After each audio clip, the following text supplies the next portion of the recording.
Hello ಸ್ನೇಹಿತರೆ, ನಾವು ಇದನ್ನ HTML ಲೆಸನ್ ನಂಬರ್ 22 ನಲ್ಲಿದ್ದೀವಿ.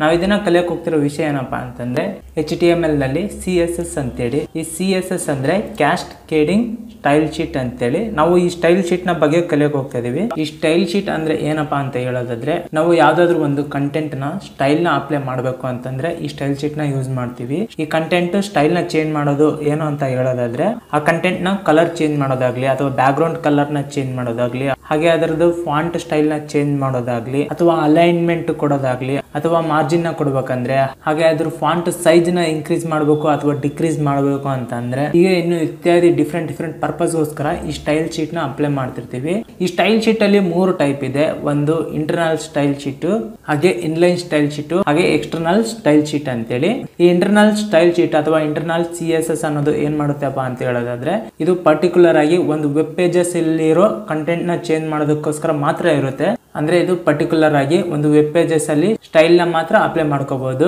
ಇದು HTML ಪೇಜ್ ನಲ್ಲಿ ಹೆಡ್ ಟ್ಯಾಗ್ ನಡುಕ ಕೊಡ್ತೀವಿ ನಾವು ಸ್ಟೈಲ್ ಅಂತೇಳಿ. ಟ್ಯಾಗ್ ನ ಓಪನ್ ಮಾಡ್ಕೊಂಡು ಈ ಸ್ಟೈಲ್ ಶೀಟ್ ನ ಕೊಡ್ತೀವಿ. ಅದೇ ರೀತಿ ಇನ್ಲೈನ್ ಸ್ಟೈಲ್ ಶೀಟ್ ಅಂತಂದ್ರೆ ಏನು ಅಂತ ಹೇಳೋದಾದ್ರೆ, ಇದು ಪರ್ಟಿಕ್ಯುಲರ್ ಒಂದು ಲೈನ್ ಗೋಸ್ಕರ ಮಾತ್ರ ಅಪ್ಲೈ ಮಾಡೋದಕ್ಕೋಸ್ಕರ ಯೂಸ್ ಮಾಡ್ತೀವಿ. ಅಂದ್ರೆ ಪರ್ಟಿಕ್ಯುಲರ್ ಒಂದು ಲೈನ್ ಮಾತ್ರ ಚೇಂಜಸ್ ಆಗ್ಬೇಕು ಅಂತಂದ್ರೆ ಈ ಇನ್ಲೈನ್ ಸ್ಟೈಲ್ ಶೀಟ್ ಅನ್ನೋದು ಆ ಪರ್ಟಿಕ್ಯುಲರ್ ಟ್ಯಾಗ್ ಒಳಗಡೆ ಹಾಕಿ ಯೂಸ್ ಮಾಡ್ತೀವಿ. ಅಂದ್ರೆ ಇಲ್ಲಿ ಪ್ಯಾರಾಗ್ರಾಫ್ ಟ್ಯಾಗ್ ನ ಓಪನ್ ಮಾಡಿದ್ರೆ ಆ ಪ್ಯಾರಾಗ್ರಾಫ್ ಟ್ಯಾಗ್ ಒಳಗಡೆ ಸ್ಟೈಲ್ ಅಂತೇಳಿ ಟ್ಯಾಗ್ ನ ಕೊಟ್ಟು ಈ ಇನ್ಲೈನ್ CSS ನ ಯೂಸ್ ಮಾಡ್ತೀವಿ. ಹಾಗೆ ಎಕ್ಸ್ಟರ್ನಲ್ CSS ಅನ್ನೋದು ಏನ್ ಮಾಡುತ್ತೆ ಅಂದ್ರೆ, ಇದು ನಂಬರ್ ಆಫ್ ವೆಬ್ ಪೇಜಸ್ ಇದ್ರೆ ಆ ಎಲ್ಲ ಪೇಜಸ್ಗೂ ಒಂದೇ ತರದ ಸ್ಟೈಲ್ ಅಪ್ಲೈ ಮಾಡ್ಬೇಕಂತಂದ್ರೆ ನಾವು ಸಪರೇಟ್ ಆಗಿ ಒಂದು ಫೈಲ್ ನೇಮ್ ನ ಕೊಟ್ಟು .css ಅಂತೇಳಿ ಸೇವ್ ಮಾಡಿ ಅದನ್ನ ಎಲ್ಲಾ ಪೇಜ್ಗೂ ಲಿಂಕ್ ಮಾಡ್ತೀವಿ. ಹಾಗೆ ಆ ಲಿಂಕ್ ಮಾಡೋದ್ರಿಂದ ಆ ಎಲ್ಲಾ ಪೇಜಸ್ಗೂ ಈ ಸ್ಟೈಲ್ ಶೀಟ್ ಅನ್ನೋದು ಅಪ್ಲೈ ಆಗುತ್ತೆ. ಹಾಗೆ ಅಪ್ಲೈ ಮಾಡೋದ್ರಿಂದ ಆ ಎಲ್ಲಾ ಪೇಜಸ್ಗೂ ಒಂದೇ ತರದ ಸ್ಟೈಲ್ ಶೀಟ್ ಅನ್ನೋದು ಇದು ಅಪ್ಲೈ ಆಗುತ್ತೆ. ಈ ರೀತಿ ನಾವು ಎಕ್ಸ್ಟರ್ನಲ್ CSS ಅಥವಾ ಎಕ್ಸ್ಟರ್ನಲ್ ಸ್ಟೈಲ್ ಶೀಟ್ ನ ಅಪ್ಲೈ ಮಾಡ್ಕೋಬಹುದು. ಬನ್ನಿ ಸ್ನೇಹಿತರೆ, ಯಾವ ರೀತಿ ಈ ಸ್ಟೈಲ್ ಶೀಟ್ ಎಲ್ಲ ವರ್ಕ್ ಆಗುತ್ತೆ ಅಂತೇಳಿ ನೋಡ್ಕೊಂಡಂತೆ. ಈ 3 ಸ್ಟೈಲ್ ಶೀಟ್ ಅಲ್ಲಿ ನಾನು ಫಸ್ಟ್ ಇಂಟರ್ನಲ್ ಸ್ಟೈಲ್ ಶೀಟ್ ಬಗ್ಗೆ ಹೇಳ್ಕೊಡ್ತೀನಿ ಅಂತೆ. ಹಾಗೆ ನೆಕ್ಸ್ಟ್ ವಿಡಿಯೋಸ್ ನಲ್ಲಿ ಇನ್ಲೈನ್ ಸ್ಟೈಲ್ ಶೀಟ್ ಹಾಗೆ ಎಕ್ಸ್ಟರ್ನಲ್ ಸ್ಟೈಲ್ ಶೀಟ್ ಬಗ್ಗೆ ಹೇಳ್ಕೊಡ್ತೀನಿ ಅಂತೆ. ಈ ಇಂಟರ್ನಲ್ ಸ್ಟೈಲ್ ಶೀಟ್ ಯಾವ ರೀತಿ ಹಾಕೋಬೇಕು ಅಂತಂದ್ರೆ, ನಾನು ಇಲ್ಲಿ HTML ಟ್ಯಾಗ್ ನ ಓಪನ್ ಮಾಡ್ತೀನಿ. ಅದೇ ರೀತಿ ಇಲ್ಲಿ ಹೆಡ್ ಟ್ಯಾಗ್ ಅನ್ನೋದನ್ನ ಓಪನ್ ಮಾಡ್ತೀನಿ. ಹಾಗೆ ಹೆಡ್ ಟ್ಯಾಗ್ ನ ಕ್ಲೋಸ್ ಮಾಡಿ ಇಲ್ಲಿ ಬಾಡಿ ಸ್ಟಾರ್ಟ್ ಆಗಬೇಕಲ್ಲ, ಬಾಡಿ ಟ್ಯಾಗ್ ನ ಓಪನ್ ಮಾಡ್ತೀನಿ. ಅದೇ ರೀತಿ ಬಾಡಿ ಟ್ಯಾಗ್ ನ ಕ್ಲೋಸ್ ಮಾಡ್ತೀನಿ. ಹಾಗೆ ಈ HTML ಟ್ಯಾಗ್ ನ ಕ್ಲೋಸ್ ಮಾಡಿರ್ತೀನಿ. ಇಲ್ಲಿ ಹೆಡ್ ಟ್ಯಾಗ್ ಇದೆಯಲ್ಲ, ಅದ್ರ ಒಳಗಡೆ ನಾವು ವೆಬ್ ಪೇಜಸ್ ಟೈಟಲ್ ನ ಕೊಡ್ತಿದ್ವಲ್ಲ, ಈ ಹೆಡ್ ಟ್ಯಾಗ್ ಒಳಗಡೆ ನಾವು ಸ್ಟೈಲ್ ಶೀಟ್ ನ ಅಪ್ಲೈ ಮಾಡಬೇಕಾಗುತ್ತೆ. ಈ ಹೆಡ್ ಟ್ಯಾಗ್ ಒಳಗಡೆ ಏನ್ ಸ್ಟೈಲ್ ಶೀಟ್ ನ ಕೊಡ್ತೀವಲ್ಲ ಅದನ್ನ ನಾವು ಇಂಟರ್ನಲ್ ಸ್ಟೈಲ್ ಶೀಟ್ ಅಂತೇಳಿ ಕರಿತೀವಿ. ಅದು ಯಾವ ರೀತಿ ಅಂತಂದ್ರೆ, ಇಲ್ಲಿ ನಾನು ಬಾಡಿ ಟ್ಯಾಗ್ ಕೆಳಗಡೆ ಇಂಟರ್ನಲ್ CSS ಅಂತೇಳಿ ಬರ್ದಿರ್ತೀನಿ. ಇಲ್ಲಿ ಇಂಟರ್ನಲ್ CSS ಅಂದ್ರೆ ಇಂಟರ್ನಲ್ ಸ್ಟೈಲ್ ಶೀಟ್ ಅಂತೇಳಿ, CSS ಅಂದ್ರೆ ಕ್ಯಾಸ್ಕೇಡಿಂಗ್ ಸ್ಟೈಲ್ ಶೀಟ್ ಅಂತೇಳಿ. ಹಾಗೆ ನಾನು ಇಲ್ಲಿ ಬ್ರೇಕ್ ಟ್ಯಾಗ್ ನ ಹಾಕಿ ಇಲ್ಲಿ ಪ್ಯಾರಾಗ್ರಾಫ್ ಟ್ಯಾಗ್ ನ ಯೂಸ್ ಮಾಡ್ಕೊಂಡು ಒಂದು 3 ಲೈನ್ ನ ಪ್ರಿಂಟ್ ಮಾಡ್ತೀನಿ. ನೋಡ್ರಿ, ಇಲ್ಲಿ ಫಸ್ಟ್ ಪ್ಯಾರಾಗ್ರಾಫ್ ಟ್ಯಾಗ್ ನಲ್ಲಿ ಹಲೋ ವರ್ಲ್ಡ್ ಅಂತೇಳಿ ಬರೀತೀನಿ. ಹಾಗೆ ಪ್ಯಾರಾಗ್ರಾಫ್ ಟ್ಯಾಗ್ ನ ಕ್ಲೋಸ್ ಮಾಡಿರ್ತೀನಿ. ಹಾಗೆ ನೆಕ್ಸ್ಟ್ ಪ್ಯಾರಾಗ್ರಾಫ್ ಟ್ಯಾಗ್ ನಲ್ಲಿ ಇಲ್ಲಿ welcome to skills in Kannada ಅಂತೇಳಿ ಬರ್ದಿರ್ತೀನಿ. ಹಾಗೆ ಪ್ಯಾರಾಗ್ರಾಫ್ ನ ಕ್ಲೋಸ್ ಮಾಡ್ತೀನಿ. ಹಾಗೆ ನೆಕ್ಸ್ಟ್ ಪ್ಯಾರಾಗ್ರಾಫ್ ನಲ್ಲಿ ಯೂಟ್ಯೂಬ್ ಚಾನಲ್ ಅಂತೇಳಿ ಬರ್ದಿರ್ತೀನಿ. ಹಾಗೆ ಈ ಪ್ಯಾರಾಗ್ರಾಫ್ ನ ಕ್ಲೋಸ್ ಮಾಡಿರ್ತೀನಿ. ಈ ರೀತಿ ಬರ್ದಿದ್ದೀನಲ್ಲ, ಈ ಫೈಲ್ ನ ಸೇವ್ ಮಾಡ್ಕೊಂತೀನಿ. ನೋಡ್ರಿ, ಡೆಸ್ಕ್ಟಾಪ್ ನಲ್ಲಿ HTML ಟ್ಯುಟೋರಿಯಲ್ಸ್ ಅಂತ ಇದೆಯಲ್ಲ, ಈ ಫೋಲ್ಡರ್ ಒಳಗಡೆ lesson22.html ಅಂತೇಳಿ ಈ ಫೈಲ್ ನ ಸೇವ್ ಮಾಡ್ಕೊಂತೀನಿ. ಇವಾಗ ಈ ಫೋಲ್ಡರ್ ಒಳಗಡೆ ಹೋಗಿ lesson22 ಅಂತೇಳಿ ನಾವು ಓಪನ್ ಮಾಡಿದ್ರೆ ಇಲ್ಲಿ ನೋಡ್ತಿರ್ಬೋದು ನೀವು ಇಂಟರ್ನಲ್ CSS ಅಂತೇಳಿ ಬಂದಿದೆ. ಹಾಗೆ hello world welcome to skills in Kannada YouTube channel ಅಂತೇಳಿ ಬಂದಿದೆ ಸಪರೇಟ್ ಲೈನ್ ಅಲ್ಲಿ. ಈ ರೀತಿ ಔಟ್ಪುಟ್ ಅಲ್ಲಿ ಬಂದಿದೆ ಅಲ್ಲ, ನನಗೆ ಈ ಪ್ಯಾರಾಗ್ರಾಫ್ ಅನ್ನೋದು ಸ್ಟೈಲ್ ಚೇಂಜ್ ಆಗ್ಬೇಕು. ಅದು ಯಾವ ರೀತಿ ಅಂತಂದ್ರೆ, ಇಲ್ಲಿ ಇಂಟರ್ನಲ್ ಸ್ಟೈಲ್ ಶೀಟ್ ಯಾವ ರೀತಿ ಅಪ್ಲೈ ಮಾಡೋದು ಅಂತ ಹೇಳ್ಕೊಡ್ತೀನಿ. ನೋಡ್ರಿ, ಇಲ್ಲಿ ಹೆಡ್ ಟ್ಯಾಗ್ ಒಳಗಡೆ ನಾನು ಸ್ಟೈಲ್ ಅಂತೇಳಿ ಒಂದು ಟ್ಯಾಗ್ ನ ಕೊಡ್ತೀನಿ. ಹಾಗೆ ಇಲ್ಲಿ ಸ್ಟೈಲ್ ಅನ್ನೋ ಟ್ಯಾಗ್ ನ ಕ್ಲೋಸ್ ಮಾಡ್ತೀನಿ. ಈ ಹೆಡ್ ಟ್ಯಾಗ್ ಒಳಗಡೆ ನಾವೇನ್ ಸ್ಟೈಲ್ ಅಂತೇಳಿ ಇದನ್ನ ಸ್ಟೈಲ್ ಶೀಟ್ ಅಪ್ಲೈ ಮಾಡ್ತೀವಲ್ಲ, ಇದನ್ನೇ ಇಂಟರ್ನಲ್ ಸ್ಟೈಲ್ ಶೀಟ್ ಅಂತೇಳಿ ಕರೀತಾರ. ಹಾಗೆ ಇಲ್ಲಿ ನಾನು ಎಂಟರ್ ನ ಪ್ರೆಸ್ ಮಾಡಿ ಇಲ್ಲಿ ಪ್ಯಾರಾಗ್ರಾಫ್ ಟ್ಯಾಗ್ ಸ್ಟೈಲ್ ನ ಚೇಂಜ್ ಮಾಡ್ಬೇಕಂತಂದ್ರೆ ನಾವು P ಅಂತೇಳಿ ಬರೀಬೇಕಾಗುತ್ತೆ. ಈ ರೀತಿ P ಅಂತೇಳಿ ಬರ್ದಿದ್ದೀನಲ್ಲ, ಇದನ್ನೇ ಸೆಲೆಕ್ಟರ್ ಅಂತೇಳಿ ಹೇಳ್ತಾರೆ. ಅಂದ್ರೆ ನಾನು ಇಲ್ಲಿ ಪ್ಯಾರಾಗ್ರಾಫ್ ಟ್ಯಾಗ್ P ಅಂತೇಳಿ ಕೊಟ್ಟಿದ್ದೀನಲ್ಲ, ಇಲ್ಲಿ P ಅಂತೇಳಿ ಕೊಡ್ಬೇಕಾಗುತ್ತೆ. ಹಾಗೆ ಕರ್ಲಿ ಬ್ರಾಕೆಟ್ ನ ಓಪನ್ ಮಾಡ್ತೀನಿ.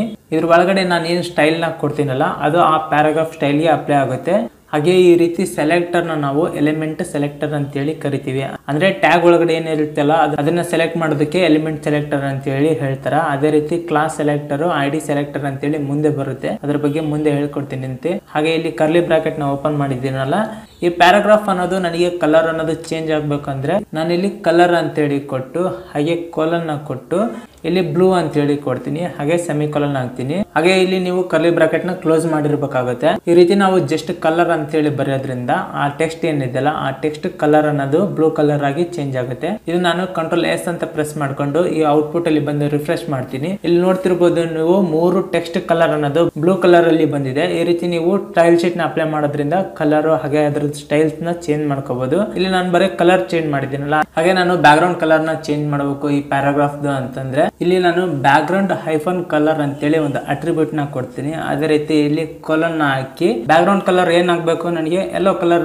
ಬರ್ಬೇಕು ಅಂತಂದ್ರೆ ನಾನು ಇಲ್ಲಿ ಯೆಲ್ಲೋ ಅಂತೇಳಿ ಕೊಡ್ತೀನಿ. ಈ ರೀತಿ ಯೆಲ್ಲೋ ಅಂತ ಕೊಟ್ಟು ಇಲ್ಲಿ ಸೆಮಿಕೋಲನ್ ಹಾಕ್ತೀನಿ. ಈ ರೀತಿ ಸೆಮಿಕೋಲನ್ ಕಂಪಲ್ಸರಿ ಹಾಕ್ಬೇಕಾಗುತ್ತೆ. ಒಂದು ಪರ್ಟಿಕ್ಯುಲರ್ ಆಗಿ ಸ್ಟೈಲ್ ನ ಕೊಟ್ಟ ಮೇಲೆ ಅದನ್ನ ಎಂಡ್ ಮಾಡ್ಬೇಕಂದ್ರೆ ಸೆಮಿಕೋಲನ್ ಹಾಕ್ಬೇಕಾಗುತ್ತೆ, ಅವಾಗ ಮಾತ್ರ ಇದು ಅಪ್ಲೈ ಆಗುತ್ತೆ. ಇವಾಗ ನಾನು ಕಂಟ್ರೋಲ್ ಎಸ್ ಅಂತ ಹೇಳಿ ಪ್ರೆಸ್ ಮಾಡ್ಕೊಂಡು ಈ ನೋಟ್ ಪ್ಯಾಡ್ ನ ಸೇವ್ ಮಾಡ್ಕೊಂಡು ಇಲ್ಲಿ ರಿಫ್ರೆಶ್ ಮಾಡ್ತೀನಿ. ಇಲ್ಲಿ ನೋಡ್ತಿರ್ಬೋದು ನೀವು ಪರ್ಟಿಕ್ಯುಲರ್ ಪ್ಯಾರಾಗ್ರಾಫ್ ಏನಿದೆಯಲ್ಲ ಆ ಪ್ಯಾರಾಗ್ರಾಫ್ ಗೆ ಆ ಯೆಲ್ಲೋ ಅನ್ನೋದು ಕಲರ್ ಅಪ್ಲೈ ಆಗಿದೆ. ಈ ರೀತಿ ನಾವು ಆ ಪ್ಯಾರಾಗ್ರಾಫ್ ಗೆ ಕಲರ್ ನ ಅಪ್ಲೈ ಮಾಡಬಹುದು. ಹಾಗೆ ಈ ಸ್ಟೈಲ್ ಶೀಟ್ ಅಲ್ಲಿ ಸ್ಟೈಲ್ಸ್ ಬಹಳ ಇದ್ದು ಅವೆಲ್ಲ ಯಾವ ರೀತಿ ಅಂತ ಹೇಳಿ ನಾನು ನೆಕ್ಸ್ಟ್ ಕ್ಲಾಸ್ ಅಲ್ಲಿ ಹೇಳ್ಕೊಡ್ತೀನಿ ಅಂತೆ. ಹಾಗೆ ಅದೇ ರೀತಿ ಇಲ್ಲಿ ಬಾಡಿ ಅಂತ ಇದೆಯಲ್ಲ, ಈ ಬಾಡಿಗೆ ಸ್ಟೈಲ್ ಅಪ್ಲೈ ಮಾಡ್ಬೇಕಂದ್ರೆ ಇಲ್ಲಿ ಬಾಡಿ ಅನ್ನೋ ಎಲಿಮೆಂಟ್ ಐಡಿನ ಯೂಸ್ ಮಾಡ್ಬೇಕಾಗುತ್ತೆ. ಇಲ್ಲಿ ಬಾಡಿ ಅಂತ ಹೇಳಿ ಕೊಡ್ತೀನಿ. ಹಾಗೆ ಕರ್ಲಿ ಬ್ರಾಕೆಟ್ ನ ಓಪನ್ ಮಾಡಿ ಇದ್ರ ಒಳಗಡೆ ನಾನು ಈ ಬ್ಯಾಕ್ ಗ್ರೌಂಡ್ ಕಲರ್ ಏನಾದ್ರು ಚೇಂಜ್ ಆಗಬೇಕು ಈ ಬಾಡಿ ಒಳಗಡೆ ಅಂತಂದ್ರೆ ಇಲ್ಲಿ ಬ್ಯಾಕ್ ಗ್ರೌಂಡ್ ಐಫನ್ ಕಲರ್ ಅಂತ ಹೇಳಿ ಕೊಡ್ತೀನಿ. ಹಾಗೆ ಕೊಲನ್ ಹಾಕಿ ಈ ಬ್ಯಾಕ್ ಗ್ರೌಂಡ್ ಕಲರ್ ನನಗೆ ಲೈಟ್ ಪಿಂಕ್ ಬರ್ಬೇಕಂತಂದ್ರೆ ಲೈಟ್ ಪಿಂಕ್ ಅಂತ ಹೇಳಿ ಕೊಡ್ತೀನಿ. ಹಾಗೆ ಸೆಮಿಕೋಲನ್ ಇಂದ ಎಂಡ್ ಮಾಡಿ ಕರ್ಲಿ ಬ್ರಾಕೆಟ್ ನ ಕ್ಲೋಸ್ ಮಾಡ್ತೀನಿ. ಈ ರೀತಿ ನಾವು ಪೂರಾ ಬಾಡಿಗೆ ಕಲರ್ ನ ಚೇಂಜ್ ಮಾಡಬಹುದು. ಯಾವ ರೀತಿ ಅಂದ್ರೆ ಈ ನೋಟ್ ಪ್ಯಾಡ್ ನ ಸೇವ್ ಮಾಡ್ಕೊಂಡು ಹಾಗೆ ಇಲ್ಲಿ ಬಂದು ರಿಫ್ರೆಶ್ ಮಾಡ್ತೀನಿ. ಇಲ್ಲಿ ನೋಡ್ತಿರ್ಬೋದು ನೀವು ಫುಲ್ ಬ್ಯಾಕ್ ಗ್ರೌಂಡ್ ಕಲರ್ ಏನಾಗಿದೆ ಲೈಟ್ ಪಿಂಕ್ ಕಲರ್ ಅಲ್ಲಿ ಬಂದಿದೆ. ಈ ರೀತಿ ನೀವು ಬ್ಯಾಕ್ ಗ್ರೌಂಡ್ ಗೆ ಕಲರ್ ನ ಚೇಂಜ್ ಮಾಡ್ಕೋಬಹುದು. ಓಕೆ ಸ್ನೇಹಿತರೆ, ನಿಮಗೆ ಗೊತ್ತಾಯ್ತಲ್ಲ ಇಂಟರ್ನಲ್ CSS ಯಾವ ರೀತಿ ವರ್ಕ್ ಮಾಡುತ್ತೆ ಅಂತೇಳಿ. ಹಾಗೆ ಅದ್ರ ಒಳಗಡೆ ಕೆಲವೊಂದು ಸ್ಟೈಲ್ಸ್ ನ ಕೂಡ ಅಪ್ಲೈ ಮಾಡಿ ತೋರಿಸಿದೀನಿ. ನಾನು ನೆಕ್ಸ್ಟ್ ವಿಡಿಯೋದಲ್ಲಿ ಬರ್ತೀನಂತೆ ಇನ್ಲೈನ್ CSS ಯಾವ ರೀತಿ ವರ್ಕ್ ಮಾಡುತ್ತೆ ಅಂತ ಹೇಳಿ ಹೇಳ್ಕೊಡ್ತೀನಂತೆ. ಈ ವಿಡಿಯೋನ ಇಷ್ಟು ಪೇಷನ್ಸ್ ಇಂದ ನೋಡಿದ್ದಕ್ಕೆ ಥ್ಯಾಂಕ್ ಯು ವೆರಿ ಮಚ್.